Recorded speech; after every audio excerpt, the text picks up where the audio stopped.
Bonjour à tous et bienvenue sur CBN, Channel Burgundy News. Aujourd'hui, nous entamons le 5e mois de confinement pour les communes contaminées par les puces radioactives de stade 3 qui ferment et spamment les fenêtres Windows 19. De nouvelles mesures gouvernementales seront prises au gré des vents, donc attention au vent du nord. Afin d'avoir une analyse claire sur la situation, nous recevons ce soir Jérôme Leplantier, colonel en chef des contingents militaires secrets mais néanmoins visibles et coordinateur stratégique des forces navales aéroportées. Colonel Bougeoir. Bougeoir. Colonel, franchement, depuis quelques semaines, la situation semble complètement hors de contrôle. Je dirais même ça part en couille. Effectivement. Depuis hier matin 19h TTC, les répondeurs de contrôle arrangent les unités, ceux qui agitent les puces. Et on a une idée de l'ampleur de l'épidémie? Effectivement. Le problème est généralisé sur l'ensemble du territoire. Oui, donc, bref, c'est si grave que ça? Effectivement. Si les puces ferment toutes les fenêtres, nous serons obligés de vivre dans le noir. Il faut donc arrêter le plus rapidement possible les clusters de l'épidémie.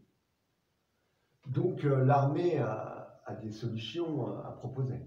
Je conseillerais à notre président de nouvelles frappes nucléaires modérées et l'utilisation du gaz chocolat sur l'ensemble de la population, à titre préventif. Il y a des cibles privilégiées? Effectivement, l'armée ciblera en premier les travaux publics, les hôpitaux, les crèches et les maisons de retraite, en espérant que le traitement soit efficace.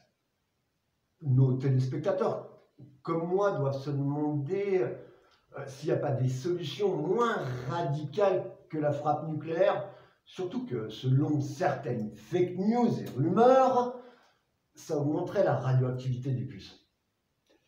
Effectivement, nous avons d'autres options à mettre en place, ce qui pourrait nous donner un avantage, un bonus du moins stratégique offensif, comme l'utilisation de nouvelles puces électroniques moins sujettes aux radiations et également à ce virus.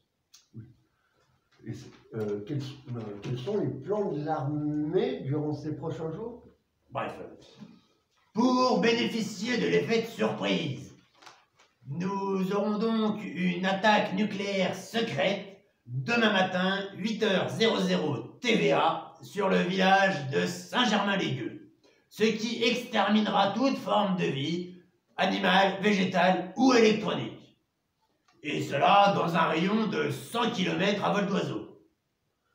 Encore une fois, nous saluons l'abnégation de nos forces armées face à la menace.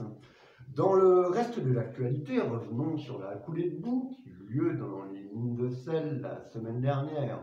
Bonne nouvelle, la coulée de boue s'est arrêtée juste après le petit village des Martyrs-sur-Selle, le coq du village, les pieds dans la boue.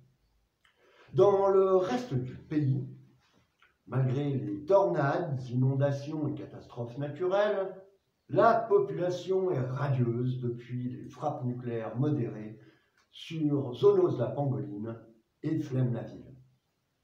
Il reste à vous souhaiter bougeoir à tous et n'oubliez pas, s'il se pend l'un, le chaud vous sourit.